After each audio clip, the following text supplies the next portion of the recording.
안녕하세요. 안녕하세요. 9cm야 9cm과입니다. 안녕하세요. 9cm과입니다. 오늘은 많이도 궁금해 하시는 주제로 찾아왔습니다. 바로 상악동 거상술입니다. 임플란트 하시는 분들은 상담 시에 정말 많이 질문해 주시는 것 같아요. 원장님, 정확히 상악동이 무엇일까요? 네, 상악동이란 코를 중심으로 양쪽에 위치한 비어있는 공간을 말합니다. 여기는 아주 얇은 막으로 둘러싸여 있는데요.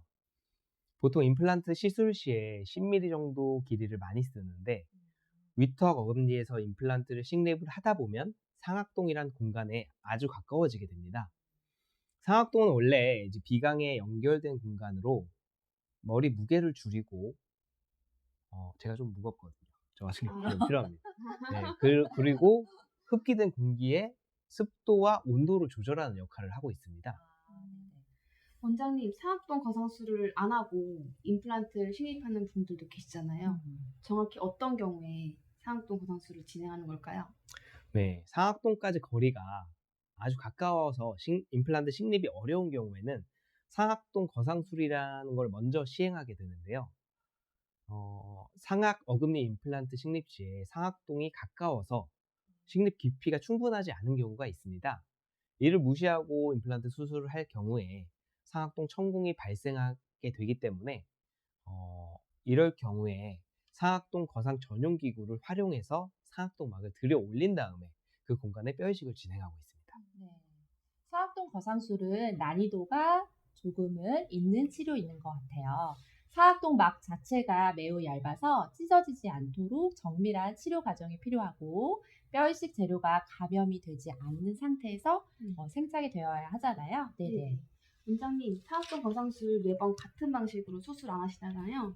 설명 좀 해주세요, 정확하게. 네, 상악동 거상술은 수많은 방법이 있지만 어떤 방법으로 상악동 막을 올리냐에 따라서 치조정 접근법 그리고 측방 접근법 이렇게 분류하게 됩니다. 치조정 접근법은 뿌리 쪽에서 살짝 구멍을 뚫은 다음에 얇은 막을 들어 올려서 그 안쪽으로 뼈를 이식하는 방법이고, 측방 접근법은 말 그대로 잇몸뼈 측면에서 접근하는 방법이라고 할 수 있는데요. 치조정 접근법은 잇몸뼈 소실된 양이 많지 않을 때 진행을 하기 때문에 일반적인 수술 시간하고 거의 차이가 없습니다. 단 이제 측방 접근법은 이식해야 할 뼈가 많을 때 적합하고 난이도가 좀 있는 편인데요. 일반적인 임플란트 수술보다 30분 정도 길어지게 되고 뼈 이식량이 1cc에서 2cc로 굉장히 많습니다. 원장님, 상악동 거상술 후에 주의사항 저희가 설명드리기는 하는데 이게 환자분에게 제일 정확하게 엄청 강조해서 어떤 부분을 말하면 좋을까요? 상악동 거상술은 이식한 뼈가 제자리에 잘 안착되는 게 제일 중요하기 때문에 상악동 막이 찢어지지 않게만 하는 게 제일 중요한데요. 상악동 막이 안정적으로 있으려면은 압력을 주는 행동들 조심하셔야 됩니다.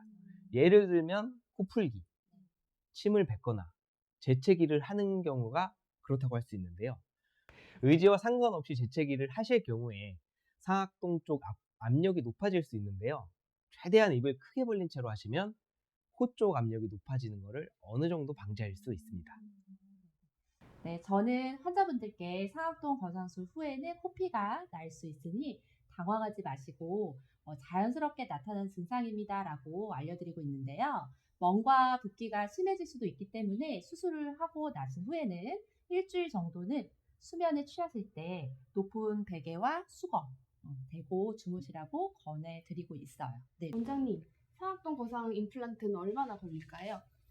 일반적인 임플란트는 3개월 기다리는데 상악동 거상술 하고 하는 임플란트는 5개월에서 6개월 정도 기다리셔야 되는데요.